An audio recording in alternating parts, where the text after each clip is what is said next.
Hello दोस्तों, स्वागत है आपका मेरे यूट्यूब चैनल पर। जैसे कि आपको पता ही है कि मैं KVS PGT की एग्ज़ाम की आपको प्रिपरेशन करवा रही हूँ। तो इसमें फणीश्वर नाथ रेणु की पहलवान की ढोलक कहानी भी सम्मिलित की गई है। तो आज मैं आपको उसके बारे में पढ़ाऊँगी। सबसे पहले हम फणीश्वर नाथ रेणु के बारे में जान लेते हैं। इनका जन्म 1921 में ओराही हिंगना जिला पूर्णिया, जो कि अब बिहार में है, वहाँ पर हुआ था। इनकी प्रमुख रचनाएं हैं मैला आंचल, परती, परिकथा, दीर्घतपा, जुलूस, कितने चुराहे ये उपन्यास है, ठुमरी, अग्निखोर, आदिम रात्रि की महक, एक श्रावणी दोपहरी की धूप कहानी संग्रह है, ऋण जल धन जल, वन तुलसी की गंध, श्रुत अश्रुत ये संस्मरण है, नेपाली क्रांति ये रिपोर्टाज है, और रेणु रचनावली जो कि 5 खंडों में समग्र है। और इनका देहांत 11 अप्रैल सन 1977 में पटना में हुआ था।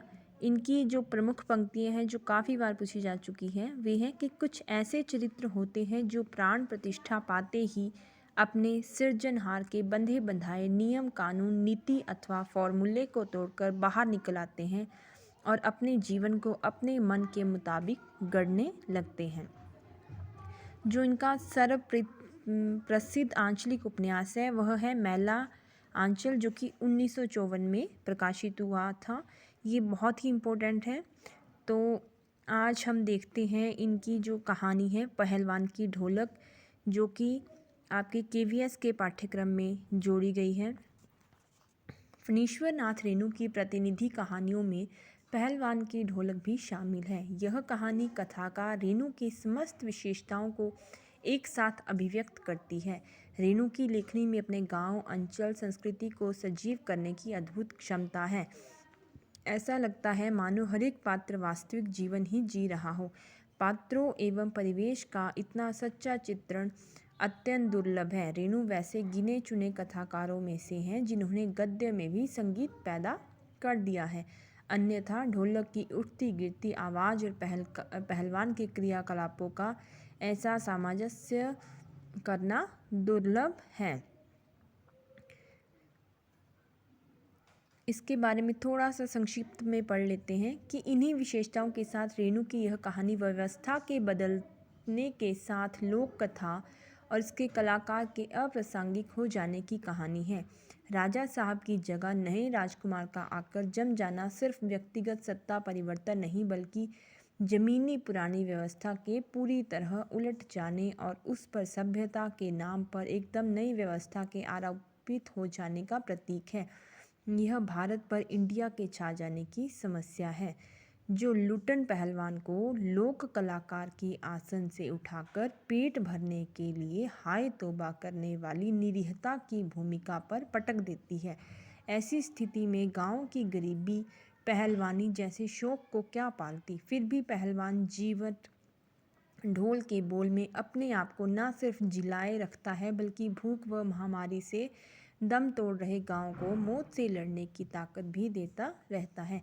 कहानी के अंत में भूख महामारी की शक्ल में आए मौत के षड्यंत्र जब अजय लुट्टन की भरी पूरी पहलवानी को फटे ढोल की पोल में बदल देते हैं, तो इस करुण त्रासदी में लुट्टन हमारे सामने कई सवाल छोड़ जाता है। वह पोल पुरानी व्यवस्था की है या नई व्यवस्था की?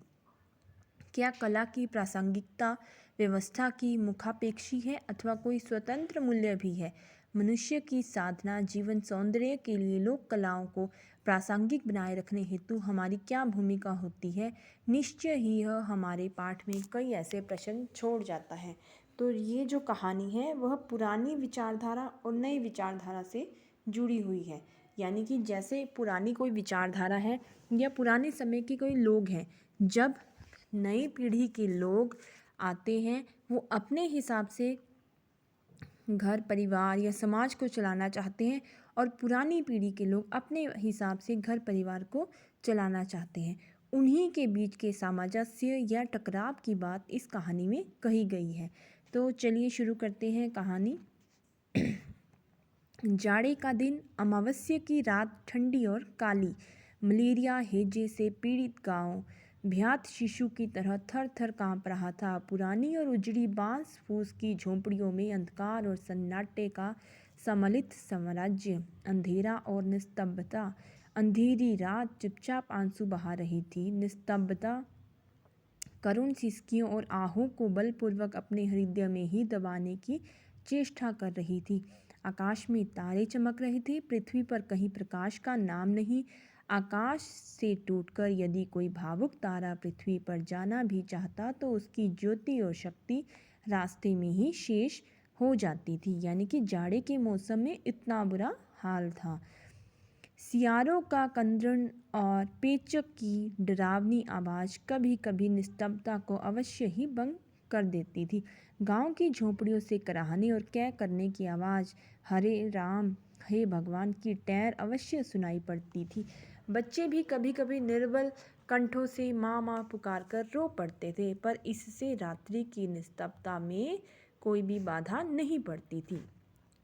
कुत्तों में परिस्थिति को ताड़ने की एक विशेष बुद्धि होती है। वे दिन भर राख के घूरों पर गठरी की तरह सिकुड़कर मन मारकर पड़े रहते हैं। संध्या या गंभीर रात्रि को सब मिलकर रोते हैं, यानी कि वे हर एक मौसम में खुद को एडजस्ट कर लेते हैं।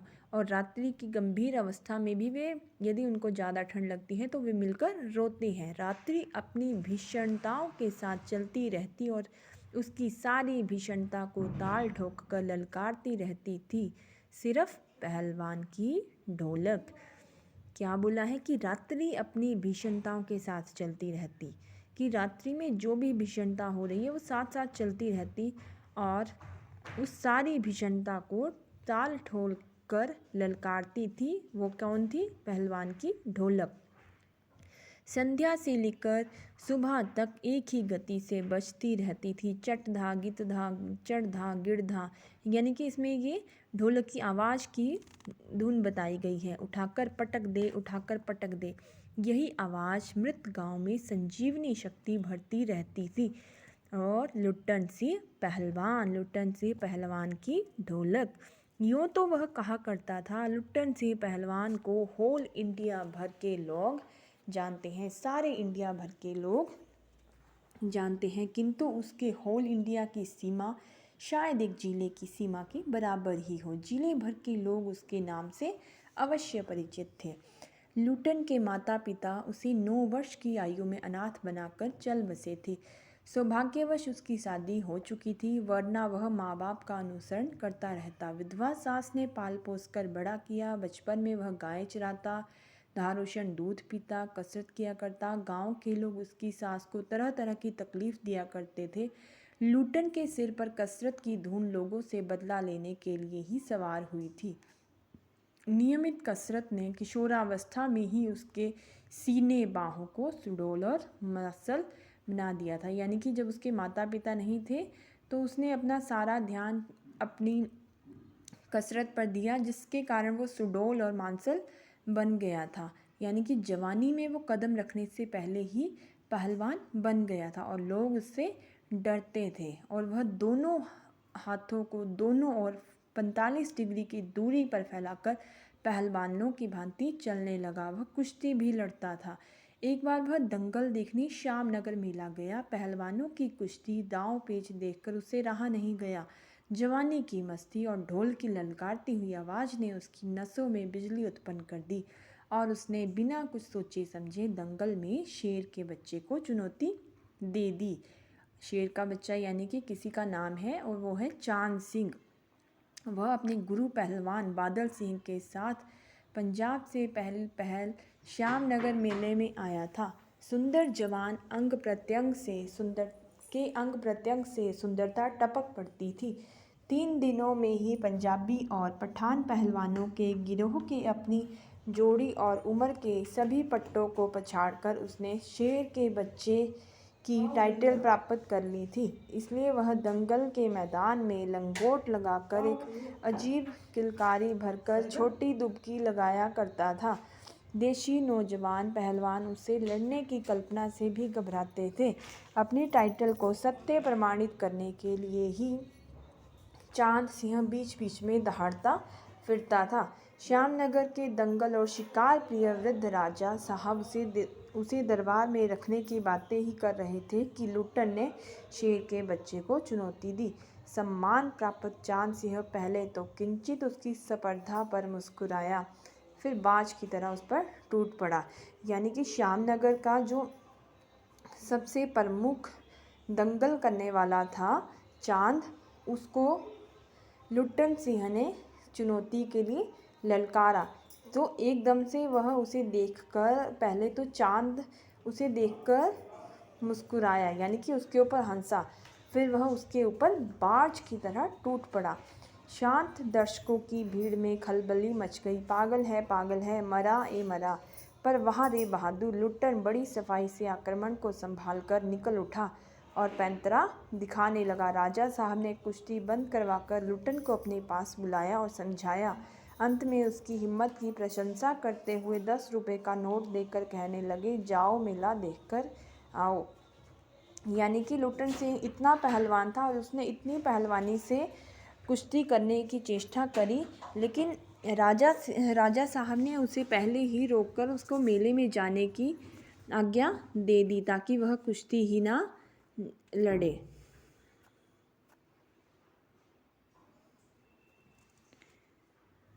नहीं सरकार, लड़ेंगे, हुक्म हो सरकार, तुम पागल हो जाओ। मैनेजर साहब से लेकर सिपाहियों तक ने धमकाया। देह में गोश्त नहीं, लड़ने चला है शेर के बच्चे से। सरकार इतना समझा रही है, दुहाई सरकार, पत्थर पर माथा पटक कर मर जाऊंगा। मिले हुक्म, वह हाथ जोड़कर गिराता रहा। भीड़ अधीर हो रही थी, बाजे बंद हो गए थे। पंजाबी पहलवानों की जयामत क्रोध से पागल होकर लुट्टन पर गोलियों की बौछार कर रही थी। दर्शकों की मंडली उत्तेजित हो रही थी। कोई लुट्टन के पक्ष में चिल्ला उठा, उसे लड़ने दिया जाए।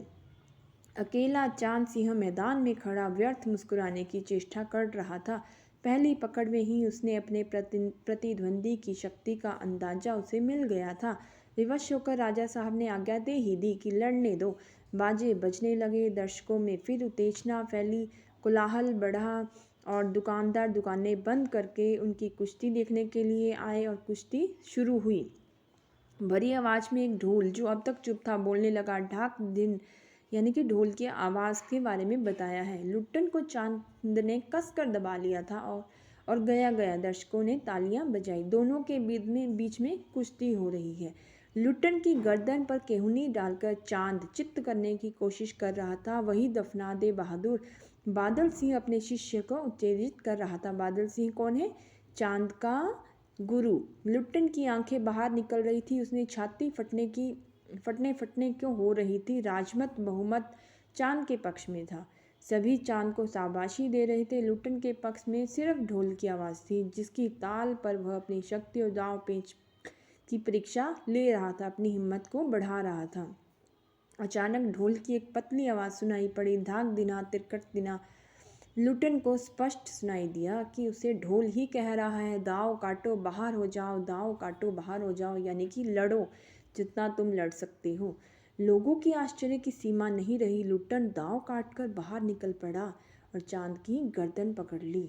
लोगों ने कहना शुरू कर दिया, वाह रे मिट्टी के शेर। मोटी और भोंडी आवाज़ वाला ढोल भी बोलने लग पड़ा। लुट्टन ने चालाकी से दांव और जोर लगाकर चांद को जमीन पर दे मारा। लुट्टन ने अंतिम जोर लगाया और चांद सिंह चारों खाने चित्त हो गया। जनता यह स्थिर नहीं कर सकी कि किसकी जय ध्वनि कोई की जाए। अपनी अपनी इच्छा अनुसार किसी ने माँ दुर्गा की, किसी ने महावीर की, कुछ ने राजा श्यामानंद की जय ध्वनि की और अंत में सम्मिलित जय से आकाश गूंज गया। विजयिनी लुट्टन कूदता फांदता टाल ठोकता सबसे पहले बाजे वालों की ओर दौड़ा और ढोलों को श्रद्धापूर्वक प्रणाम किया। फिर दौड़कर उसने राजा साहब को गोद में उठा लिया। राजा साहब के कीमती कपड़े भी मिट्टी में सन गए और मैनेजर साहब ने आपत्ति की, हे अरे, किंतु राजा साहब ने स्वयं उसे छाती से लगाकर बहुत ही खुश हो गए और कहा, जीते रहो बहादुर, तुमने मिट्टी की लाज रखी। पंजाबी पहलवानों की जयामत चांद सिंह की आंखें पहुंच रही थी। लुट्टन को राजा साहब ने पुरस्कृत ही नहीं किया, अपने दरबार में हमेशा के लिए रख लिया। तब से लुट्टन राज पहलवान हो गया और राजा साहब उसे लुट्टन से कहकर पुकारने लगे। राजा पंडितों ने मुंह बिचकाया, हुजूर जाति का डैश डैश डैश। मैनेजर साहब क्षत्रिय थे, क्लीन शेव चेहरे से संकुचित हुए, अपनी शक्ति लगाकर नाक के बाल उखाड़ रहे थे। चुटकी से अत्याचारी बाल को रगड़ते हुए बोले, हाँ सरकार, यह तो अन्याय है। राजा साहब ने मुस्कुराते हुए सिर्फ इतना ही कहा, उसने क्षत्रिय का काम किया है कि यदि वो नीच जाति का है तब भी क्या हुआ, लेकिन उसने कार्य तो क्षत्रिय जाति का किया है। उसी दिन से लुट्टन सिंह पहलवान की कीर्ति दूर दूर तक फैल गई। पौष्टिक भोजन, व्यायाम तथा राजा साहब की स्नेह दृष्टि ने उसकी प्रसिद्धि में 4 चांद लगा दिए। कुछ ही वर्षों में उसने एक एक कर सभी नामी पहलवानों को मिट्टी सुंघाकर आसमान दिखा दिया। काला खां के संबंध में यह बात मशहूर थी कि वह ज्यों ही लंगोट लगाकर आ ली कहकर अपनी प्रतिद्वंदी के ऊपर टूटता है, प्रतिद्वंदी पहलवान को लकवा मार जाता है। लुट्टन ने उसको पटककर भी लोगों का भ्रम दूर कर दिया। यानी कि जो वहाँ पर काला खां एक कुछ पहलवान था, उसको भी लुट्टन सिंह ने हरा दिया, जिसके बारे में यह कहा जाता था कि उसे कोई भी नहीं हरा सकता है। उसके बाद से वह राज दरबार का दर्शनीय जीव ही रहा। चिड़िया खाने में पिंजड़े और जंजीरों को झकझोर कर बाघ दहाड़ता। सुनने वाले कहते, राजा का बाघ बोला। ठाकुर बाड़े के सामने पहलवान गरजता, महावीर लोग समझ लेते, पहलवान बोला। मेलों में वह घुटने तक लंबा चोगा पहने अस्त व्यस्त पगड़ी बांधकर मतवाले हाथी की तरह झूमता चलता। दुकानदारों को चुहल करने की सोचती। हलवाई अपनी दुकान पर बुलाता, पहलवान काका ताज़ा रसगुल्ला बना है, जरा नाश्ता कर लो। पहलवान बच्चों की सी स्वाभाविक हंसी हंसकर कहता, अरे तनी मनी कहाँ ले आओ 1.5 सेर और बैठ जाता। 2 सेर रसगुल्ला को उदरस्त करके मुंह में 8-10 पानी की गिलोरियाँ ठूस ठुट्ठी को पानी के रस से लाल करते हुए अपनी चाल से मेले में घूमता। मेले से दरबार लौटने के समय उसकी अजीब हुलिया रहती आंखों पर रंगीन अबरब का चश्मा, हाथ में खिलौने को नचाता और मुंह से पीतल की सीटी बजाता। हंसता हुआ वह वापस आ जाता। बल और शरीर की वृद्धि के साथ बुद्धि का परिणाम घटकर बच्चों की बुद्धि के बराबर ही रह गया था। उसमें दंगल में ढोल की आवाज़ सुनते ही भारी भरकम शरीर का प्रदर्शन करना वो शुरू कर देता था। उसकी जोड़ी तो मिलती ही नहीं थी। यदि कोई उससे लड़ना भी चाहता तो राजा साहब लुट्टन को आज्ञा ही नहीं देते थे। इसलिए वह निराश होकर लंगोट लगाकर देह में मिट्टी मल उछालकर अपने को सांड या भैंसा साबित करता रहता था। बूढ़े राजा साहब देख देख कर मुस्कुराते रहते थे। ऐसे ही 15 साल बीत गए और पहलवान पहलवान ही रहा।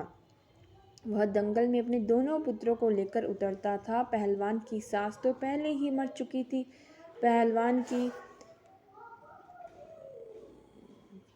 पहलवान की स्त्री भी 2 पहलवानों को पैदा करके स्वर्ग सिधार गई थी।